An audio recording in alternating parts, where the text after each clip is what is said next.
रखवारे होतना क्या बिन पैसारे आपन तेज समारो आप दीन लोक हाथ कहे कापे। प्रभु श्री राम पर माया से प्रहार करने वाले को पाताल में भेज देगी मेरी ये गदा।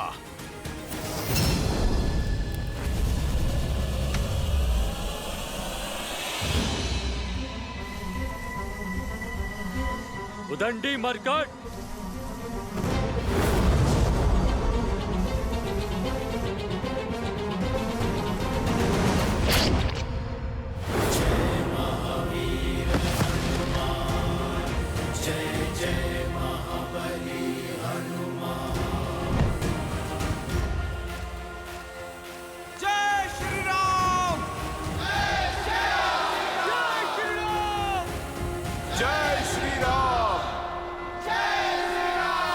उठो विदूषक, उठो, तनिक दिखाओ अपना करतब, उठो।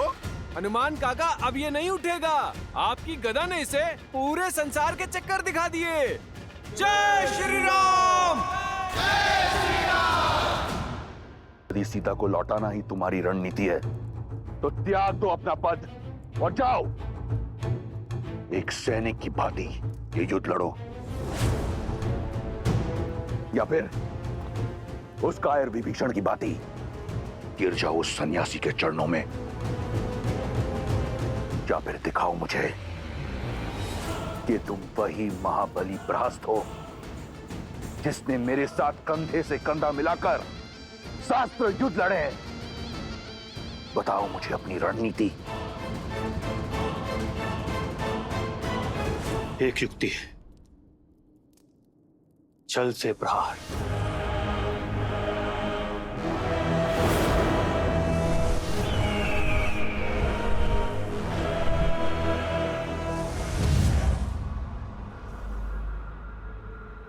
लंकेश की जय हो।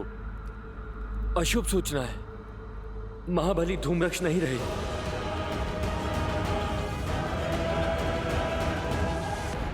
शीघ्र अति शीघ्र मुझे अपनी रणनीति बताओ। जी महाराज।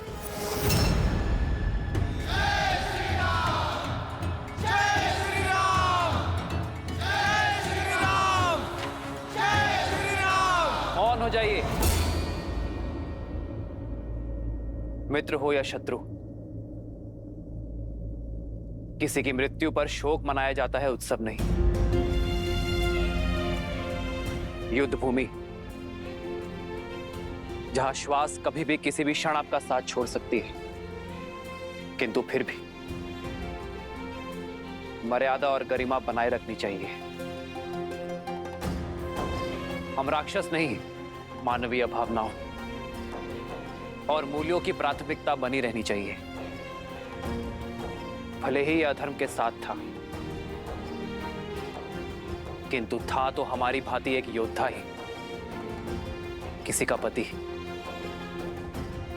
किसी का पुत्र, किसी का पिता। तो हर योद्धा की भांति इस योद्धा का भी अंतिम संस्कार किया जाना चाहिए। सम्मान सहित अंतिम संस्कार कीजिए इसका।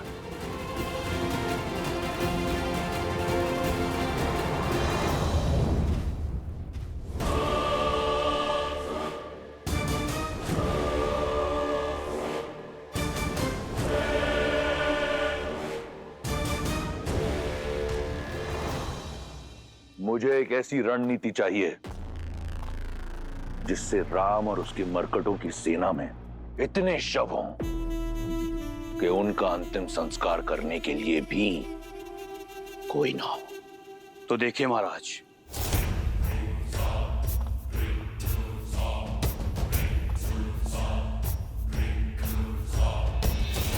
सबसे पहले हमें अपने सबसे शक्तिशाली 2 राक्षस चाहिए जो राम और उसकी वानर सेना का ध्यान भंग कर सके। वज्र मुष्टि,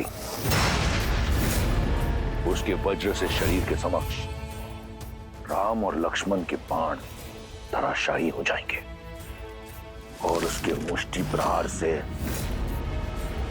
वानर सेना उभर नहीं पाएगी। कंपन जिसके पदचाप से संपूर्ण भूलोक कांपता है। सोचो वो वानर सेना की क्या दशा करेगा। मिल गए तुम्हें तुम्हारे 2 शक्तिशाली राक्षस। अब आगे की योजना बताओ। वज्र और कंपन वानर सेना को व्यस्त रखेंगे और इनकी व्यस्तता का लाभ उठाते हुए हम महल से वन तक एक सुरंग के माध्यम से युद्ध भूमि के पार जाएंगे। यहां राम के शिविर के पास प्रकट होंगे। यहां से आपकी सेना आगे से वार करेगी और उन्हें भ्रमित करेगी कि वो जीत रहे हैं। और वहां मैं संसार के सबसे भयावह राक्षसों के साथ पीछे से उनका संहार करूंगा। अद्भुत। जाओ कर दो उनका संहार। ले लो अपने पुत्र की मृत्यु का प्रतिशोध। मैं यहां दुर्ग से उनका ध्यान तुमसे भटकाऊंगा। वो मूर्ख वानरों को लगेगा कि वो हार नहीं जीत रहे हैं और तुम पीछे से उन पर आक्रमण कर देना। परंतु स्मरण रहे तुम्हें यह कार्य अत्यंत चपलता से करना होगा। जी महाराज।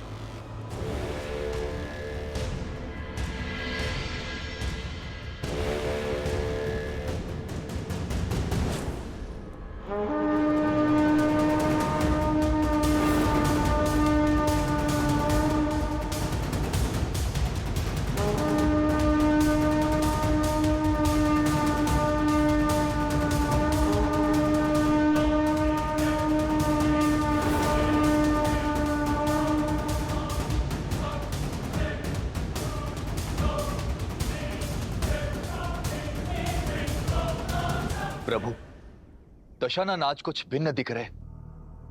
ज्ञात होता है कई खोए हैं। खोए नहीं, संजोए हुए हैं रावण। इस बार राक्षस नई रणनीति के साथ उतरे हैं। तो हम भी सज्ज हैं।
प्रभु, ये वज्र के शरीर वाला राक्षस वो भयावह स्वप्न है जो अपने एक ही वार में कई कोटि शत्रुओं का काल बन सकता है। इसे मारना देवताओं के लिए भी असंभव है। किंतु एक उलझन है प्रभु, ये योद्धा विकराल है किंतु रणनीति में शून्य है। और युद्ध के इस चरण में दशानन का इसे युद्ध प्रमुख बनाकर भेजना कुछ अटपटा सा लगता है प्रभु। रावण अत्यंत बुद्धिमान है विभीषण। इस योद्धा को भेजने का अर्थ है कि वो हमें भरमा रहा है। ये योद्धा एक भ्रम आवरण है।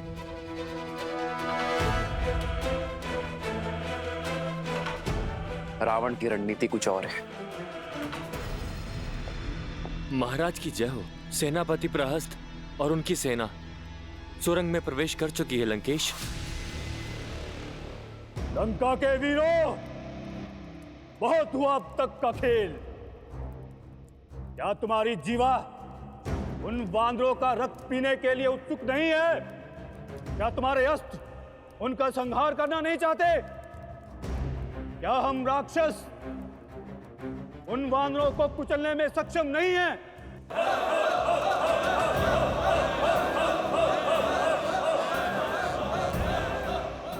तो छा जाओ शत्रु पर आतंक का मेघ बनकर, वेग से आगे बढ़ो और शत्रु को अपने आने का आभास दिए बिना। तो फिर चलो मेरे साथ।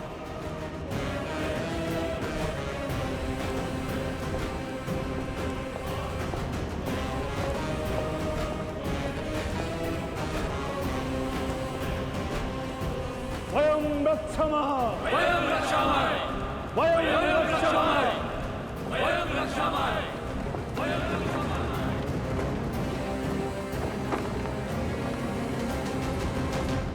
वहां राक्षस काल बनकर उन वानरों पर टूटेंगे और यहां वज्र मुष्टि उनके शीश पर मृत्यु का तांडव करेगा।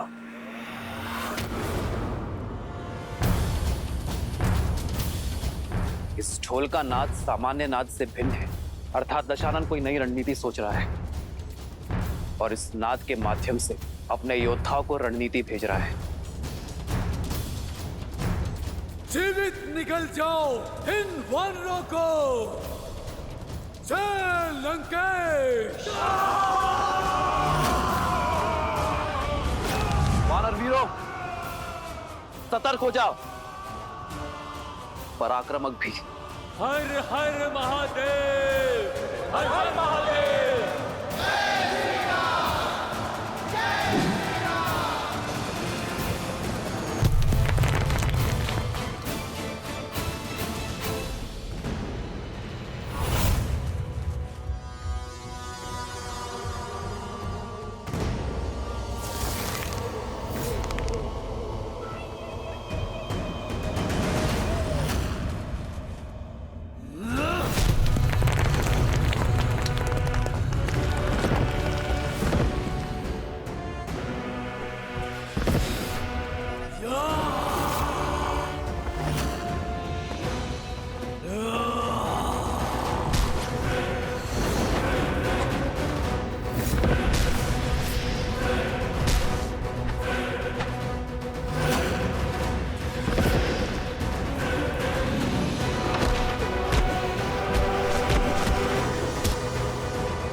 इसी मृत्यु के तांडव की प्रतीक्षा थी मुझे।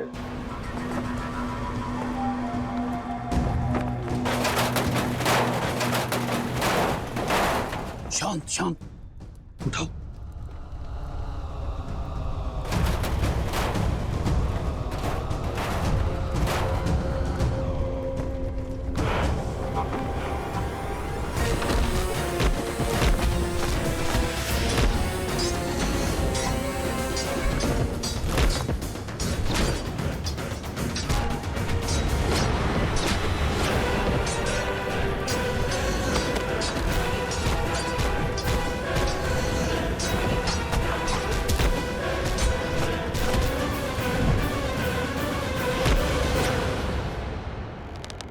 मैं अपने वानर वीरों पर अधर्म की गाज गिरने नहीं दूंगा।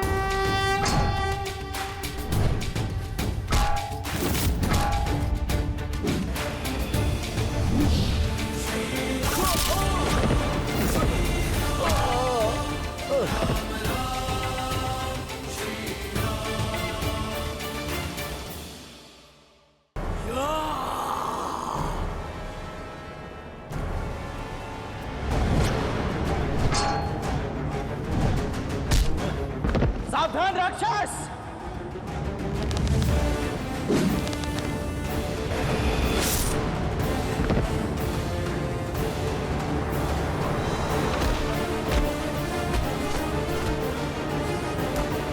रुक जा धर्मी!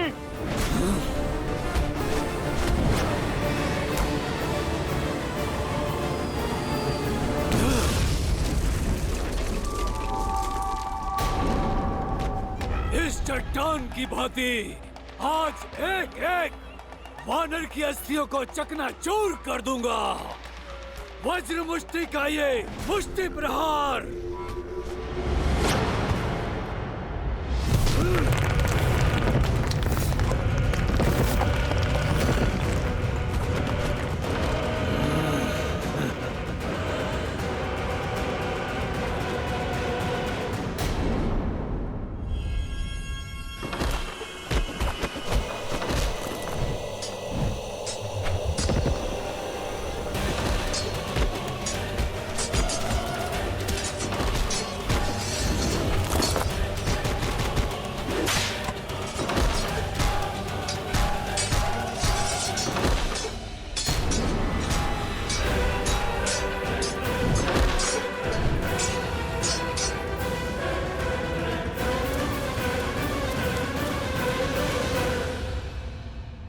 मेरी सेना को कुचलने की बात करता है मूढ़।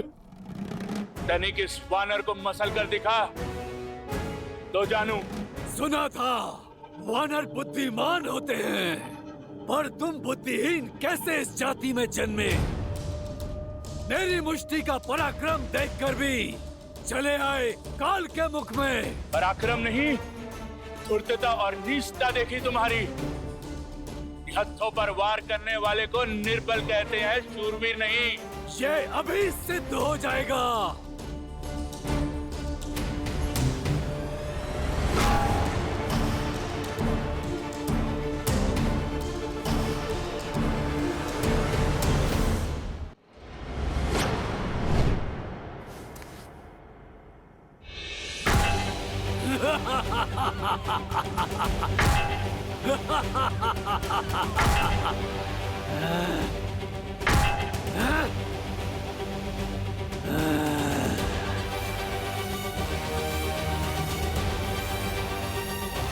जय श्री राम।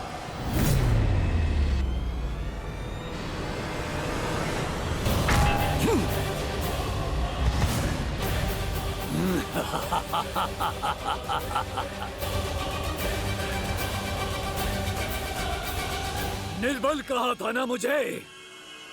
अब देखो इस निर्बल का बल।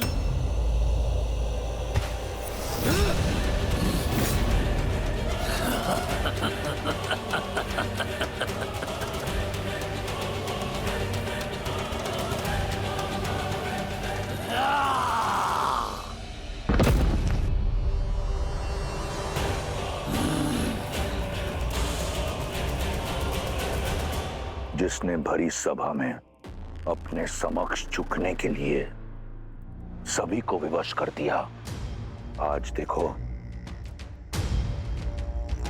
उसके पग भी उखड़े जाएंगे। ये तो केवल आरंभ है राम। देखो देखो कैसे तुम्हें भगवान कहकर तुम्हारे चरण छूने वाले इन वानरों को एक एक करके धराशाही करता हूं।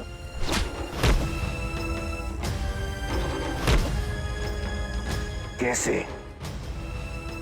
इन वानरों के शव तुम्हारे चरणों में पड़े होंगे, और यही होगा मेरे प्रतिशोध का आरंभ, मेरी बहन के अपमान का, मेरे अक्षय कुमार के वध का।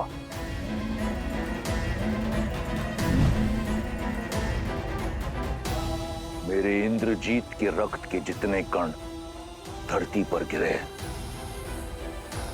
उससे 100 गुना अधिक वानरों के शव इस युद्ध भूमि पर होंगे, और मेरे प्रतिशोध का शंखनाद